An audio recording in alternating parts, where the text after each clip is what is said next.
Protista जगत से 38 सवाल पूछे गए हैं। प्रोटिस्टा जगत कैसे होते हैं इसके बारे में जान लेते हैं। सभी एक कोशिक प्रोकैरियोटिक को प्रोटिस्टा के अंतर्गत रखा गया। सभी एक कोशिक यूकैरियोटिक को प्रोटिस्टा के अंतर्गत रखा गया। परंतु इस जगत की सीमाएं ठीक तरह से निर्धारित नहीं हो पाई। इस जगत की जो सीमा है ठीक तरीके से निर्धारित नहीं हो पाई एवं जीव वैज्ञानिक के लिए प्रकाश संश्लेषी प्रोटिस्टा है। जीव वैज्ञानिक के लिए प्रकाश संश्लेषी प्रोटिस्टा है। वहीं दूसरे के लिए एक पादप हो सकता है क्राइसोफाइट, डाइनोफ्लैजिलेट, यूग्लिनाइड और पंख, कवक एवं प्रोटोजोआ सभी को इस पुस्तक के प्रोटिस्टा के अंतर्गत रखा गया है। प्राथमिक रूप से प्रोटिस्टा के सदस्य जलीय होते हैं। प्रोटिस्टा के जो सदस्य होते हैं वो जलीय होते हैं।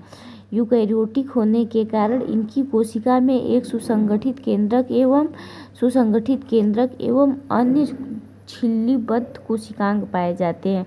कुछ प्रोटिस्टा में कसाब और पक्षमाप भी पाए जाते हैं प्रोटिस्टा में, और ये अलैंगिक तथा कोशिका संलयन एवं युग्मन जाइगोट बनने की विधि द्वारा लैंगिक प्रजनन भी करते हैं। इसमें पहला पॉइंट है क्राइसोफाइटा को देख लेते हैं।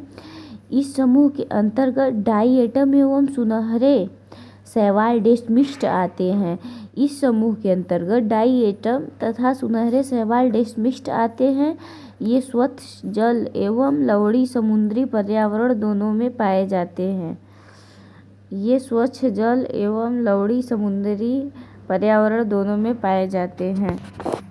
इस समूह के अंतर्गत डाइएटम तथा सुनहरे शैवाल डेस्मिस्ट आते हैं। ये स्वच्छ जल एवं लवणीय जल समुद्री पर्यावरण दोनों में पाए जाते हैं। स्वच्छ जल और लवणीय जल पर्यावरण दोनों में पाए जाते हैं। अत्यंत सूक्ष्म होते हैं तथा जलधारा के साथ निश्चेष्ट रूप से बहते हैं।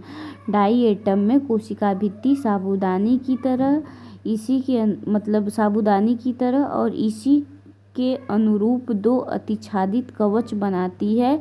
इन भित्तियों में सिलिका होती है। इन भित्ति में क्या होता है? सिलिका होता है, जिस कारण ये नष्ट नहीं होते हैं। इस प्रकार डाइएटम अपने परिवेश वास स्थान में कोशिका भित्ति के अवशेष बहुत बड़ी संख्या में छोड़ जाते हैं। करोड़ों वर्षों में जमा हुए इस अवशेष को डाइएटमी मृदा कहते हैं। कणमय होने के कारण इस मृदा का उपयोग पालिश करने, तेल तथा सिरप के निस्यंदन में होता है। ये समुद्र के मुख्य उत्पादक हैं। दूसरा देख लेते हैं डाइनोफ्लैजिलेट। ये जीवधारी मुख्यतः समुद्र एवं प्रकाश संश्लेषी होते हैं और इनमें उपस्थित प्रमुख लवण के आधार पीले, हरे, भूरे, नीले अथवा लाल दिखते हैं। पीला, हरा, भूरा, नीला अथवा लाल दिखता है। इसकी कोशिका भित्ति बाह्य सतह पर सेलुलोज की कड़ी पट्टिकाएं होती है। अधिकतर डाइनोफ्लैजिलेट में दो कसाब होते हैं, जिसमें एक लंबवत तथा दूसरा अनुप्रस्थ रूप से भित्ति पट्टिकाओं के बीच की खाच में उपस्थित होता है। भित्ति पट्टिकाओं के बीच के खाच में उपस्थित होता है। प्रायः लाल डाइनोफ्लैजिलेट की संख्या में विस्फोट होता है, जिसमें समुद्र का जो जल होता है लाल होता है।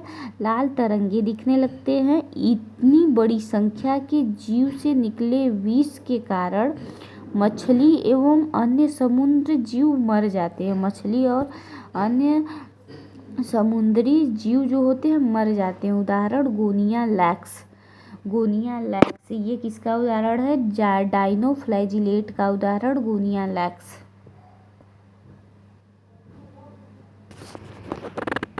इसमें है यूग्लिनाइड को देख लेते हैं। इनमें से अधिकांश स्वच्छ जल में पाए जाने वाले जीवधारी जो स्थिर जल में पाए जाते हैं। इनमें कोशिका भित्ति की जगह एक प्रोटीन युक्त पदार्थ की परत पेलिकल होती है जो इनकी संरचना को लचीला बनाती है। इनमें दो कसाब होते हैं जिसमें एक छोटा तथा दूसरा लंबा होता है। यद्यपि सूर्य के प्रकाश की उपस्थिति में ये प्रकाश संश्लेषी होते हैं, लेकिन सूर्य के प्रकाश के नहीं होने पर अन्य सूक्ष्मदर्शी जीवों का शिकार कर परपोषी की तरह व्यवहार करते हैं। आश्चर्यजनक रूप से यूग्लिनाइट में पाए जाने वाले जो वर्णक होते हैं उच्च पादप में उपस्थित वर्णक के समान होते हैं। उदाहरण यूग्लिना। अवपंक परत। चौथा देख लेते हैं अवपंक परत। अवपंक कवक मृतपोषी प्रोटिस्टा है। मृतपोषी जो मरा हुआ प्रोटिस्टा है, ये सड़ती हुई टहनियों तथा पत्तों के साथ गति करते हुए जैविक पदार्थों का भक्षण करते हैं। अनुकूल परिस्थितियों में ये समूह प्लाज्मोडियम बनाते हैं। अनुकूल परिस्थिति में ये जो समूह होते हैं वो प्लाज्मोडियम बनाते हैं जो कई फीट तक की लंबाई का हो सकता है। प्रतिकूल परिस्थितियों में ये बिखर कर सिरों पर बीजाणु युक्त फलनकाय बनाते हैं। इन बीजाणुओं का परिक्षेपण वायु के साथ होता है।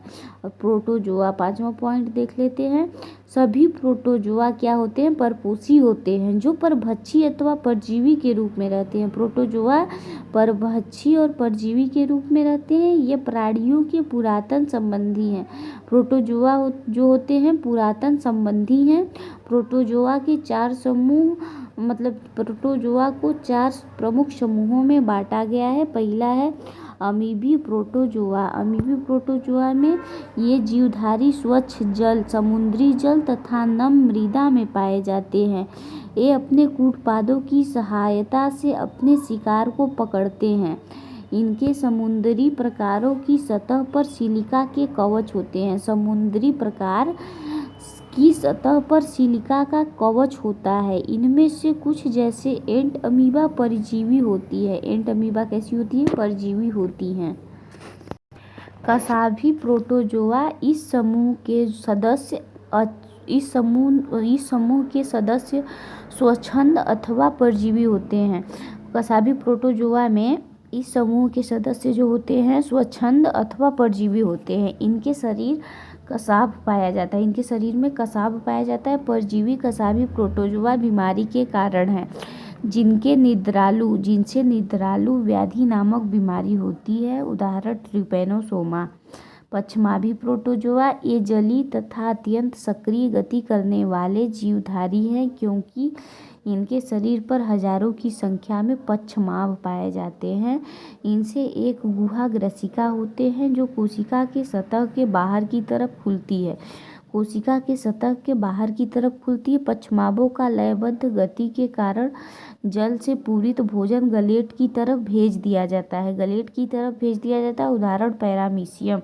स्पोरोजोआ। चौथा है स्पोरोजोआ। इस समूह में वे विविध जीवधारी आते हैं जिनके जीवन चक्र संक्रमण करने योग्य बीजाणु जैसी अवस्था पाई जाती है। इनमें सबसे कुख्यात प्लाज्मोडियम मलेरिया परजीवी प्रजाति है जिसके कारण मानव की जनसंख्या पर आघात पहुंचाने वाला प्रभाव पड़ा है। ये डाइनोफ्लैजिलेट का चित्र है। ये है यूग्लिना और फिर ये है अवपंक कवक। ये यूग्लिना, ये अवपंक कवक। नीचे वाला है पैरामीशियम। ये रहा चारों फिगर। पहला है डाइनोफ्लैजिलेट, दूसरा यूग्लिना, तीसरा है अवपंक कवक, चौथा है पैरामीशियम।